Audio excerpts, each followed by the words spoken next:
أشهد أن لا إله إلا الله وأشهد أنك رسول الله.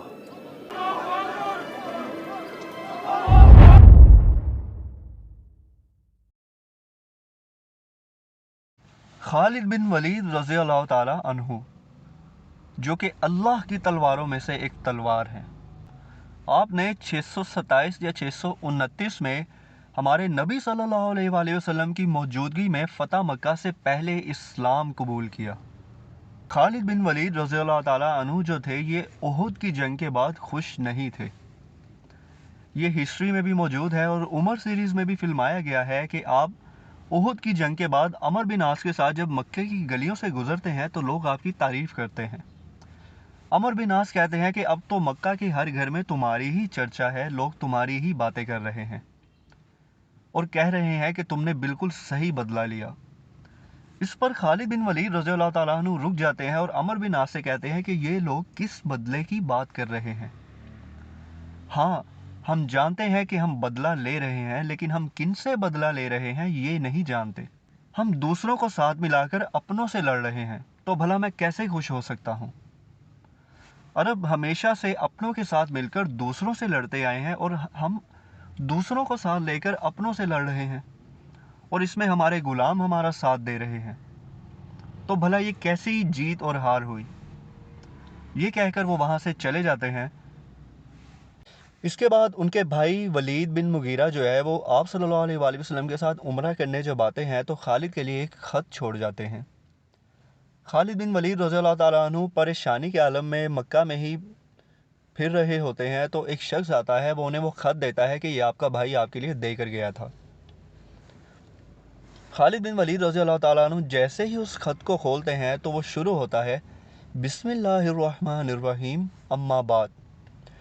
اس کے بعد ان کے بھائی ان سے کہتے ہیں کہ میں نے رسول اللہ صلی اللہ علیہ وآلہ وسلم سے سنا کہ خالد جیسی ذہانت رکھنے والا شخص اب تک اسلام سے کیسے دور ہے، یہ بات میری سمجھ سے باہر ہے۔ اور بھی کچھ باتیں لکھی ہوتی ہیں تو ان کے بھائی انہیں کہتے ہیں کہ اب بہت ہو چکا، اب آپ بھی اسلام کی طرف آ جائیں۔ خالد بن ولید رضی اللہ تعالیٰ عنہ وہ خط پڑھنے کے بعد کہتے ہیں کہ اللہ کی قسم اب سب کچھ صاف ہو چکا ہے، وہ انسان واقعی نبی ہے۔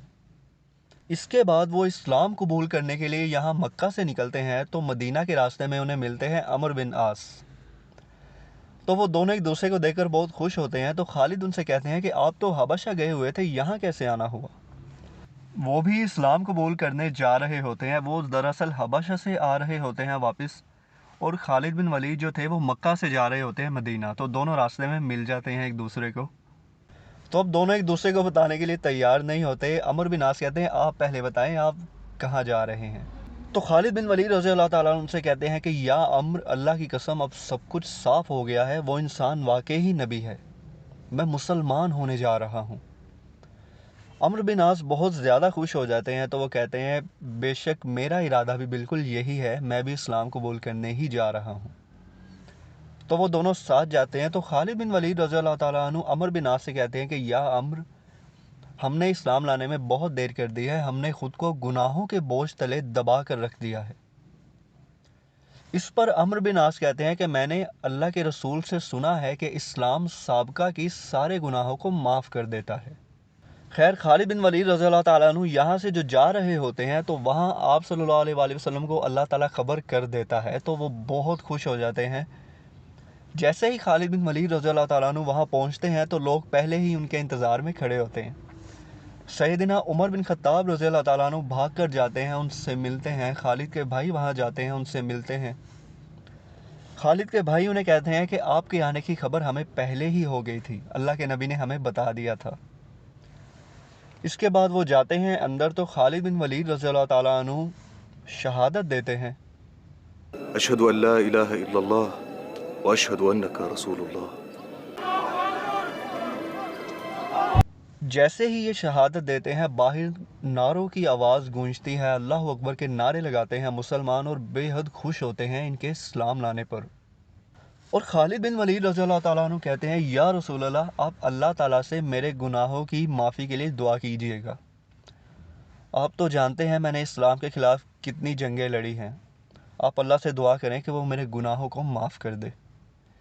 تو یہاں پر پھر ہمارے نبی صلی اللہ علیہ وآلہ وسلم نے خالد بن ولید رضی اللہ تعالیٰ عنہ کو سیف اللہ کا لقب دیا تھا، اور انہیں اپنی جو فوج تھی اس کا کمانڈر بنا دیا تھا، اور انہیں لقب دیا گیا تھا سیف اللہ، یعنی اللہ کی تلوار۔